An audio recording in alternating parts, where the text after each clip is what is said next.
السلام عليكم ورحمة الله وبركاته إن الحمد لله نحمده ونصلي على رسوله الكريم أما بعد প্রশংসা আল্লাহর জন্য, শান্তি অবতীর্ণ হোক জনাবে মুহাম্মদ রাসূলুল্লাহ সাল্লাল্লাহু আলাইহি ওয়াসাল্লামের প্রতি। আজকে আমরা জিলহজের প্রথম 10 দিনের ফজিলতের সম্পর্কে জানব। জিলহজের প্রথম 10 দিন কেন এত ফজিলতপূর্ণ? আরবি চন্দ্র মাসের 12তম মাস হচ্ছে জিলহজ মাস। অনেকেই জিলহজের প্রথম 10 দিনের যে ফজিলত রয়েছে এই সম্পর্কে না জানার কারণে তারা অনেক নেকি থেকে বঞ্চিত হয়ে থাকেন। মহান আল্লাহ সুবহানাহু ওয়া তাআলা পবিত্র কোরআনুল কারীমে এই 10 রাতে শপথ করেছেন। আল্লাহ সুবহানাহু ওয়া তাআলা কোরআনুল কারীমে বলেন, সূরা ফাজর ওয়াল ফাজর ওয়ালায়ালিন আশর, শপথ ফজরের, শপথ 10 রাত্রির।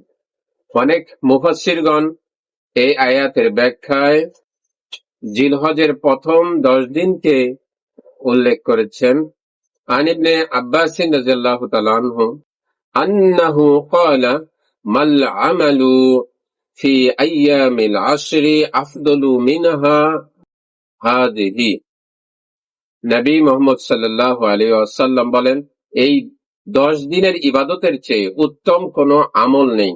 তাকে প্রশ্ন করা হলো, জিহাদও কি নয়?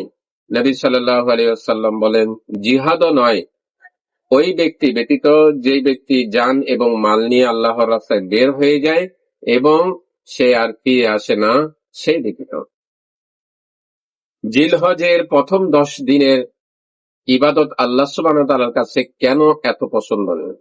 1 নাম্বার হচ্ছে, জিলহজের প্রথম 10 দিনের আমল আল্লাহ সুবহানাহু ওয়া তাআলার কাছে জিহাদের চাইতেও বেশি পছন্দনীয়। দ্বিতীয় হচ্ছে, জিলহজ মাসে রয়েছে সর্বশ্রেষ্ঠ দিন। এই জিলহজ মাসের প্রথম দশকে রয়েছে আরাফার দিন, জিলহজ মাসের প্রথম দশকে রয়েছে কুরবানি, জিলহজ মাসের প্রথম দশকে রয়েছে ঈদুল আজহা এবং এই দিনগুলোতে রয়েছে হজ ব্রত পালন করা। জিলহজের প্রথম দশকে করণীয়, জিলহজের প্রথম দশকে আপনাকে যেটা করতে হবে সেটা হচ্ছে, 1 নাম্বার, যে ব্যক্তি কুরবানি দিতে চান তিনি তার চুল, গোঁফ এবং নখ কুরবানি দেওয়ার আগ পর্যন্ত কাটতে পারবেন না। নবী সাল্লাল্লাহু আলাইহি ওয়াসাল্লাম নিষেধ করেন। 2 নাম্বার হচ্ছে বেশি বেশি নফল ইবাদত করা। নফল ইবাদতের মাধ্যমে বান্দা আল্লাহ সুবহানাহু ওয়া তাআলার সবচাইতে নিকটবর্তী হতে পারে। এই দিনগুলোতে বেশি বেশি তওবা করা। সূরা তাহরিমের 8 নম্বর আয়াতে আল্লাহ সুবহানাহু ওয়া তাআলা বলেন, ইয়া আইয়ুহাল্লাযীনা আমানু তুবু ইলাল্লাহি তাওবাতান নাসুহা। হে আমার ঈমানদার বান্দা বান্দীরা, তোমরা আল্লাহ সুবহানাহু ওয়া তাআলার কাছে তওবা করো খালেস ভাবে।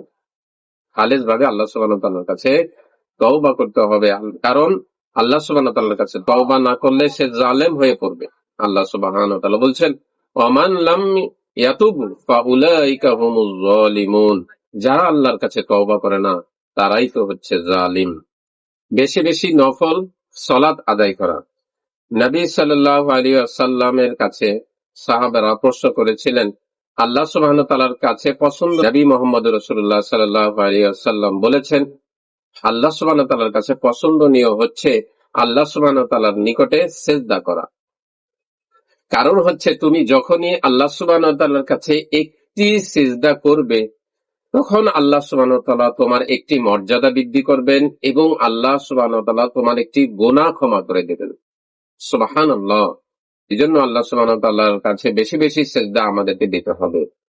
আবু উমামা রাদিয়াল্লাহু তাআলা থেকে বর্ণিত, তিনি বলেন, আমি নবী সাল্লাল্লাহু আলাইহি ওয়াসাল্লামকে বলেছিলাম, আমাকে একটি ইবাদতের কথা বলে দিন, একটি আমলের কথা বলে দিন। নবী সাল্লাল্লাহু আলাইহি ওয়াসাল্লাম বললেন, তুমি বেশি বেশি নফল সিয়াম পালন করবে, কারণ এর চাইতে উত্তম কোনো আমল নেই। নফল সিয়াম আপনি বছরের যে কোনো সময় রাখতে পারবেন, তবে জিলহজের প্রথম দশকের মর্যাদা আল্লাহ সুবহানাহু ওয়া তাআলার কাছে বেশি। এই দিনগুলোতে আপনি যদি সিয়াম পালন করেন তাহলে অধিক বেশি সওয়াব আপনি লাভ করতে পারবেন। জিলহজের প্রথম দশকে আপনি বেশি বেশি দান করবেন। দান করার মাধ্যমে আল্লাহ সুবহানাহু ওয়া তাআলা বান্দাকে জাহান্নাম থেকে দূরে সরিয়ে দেন।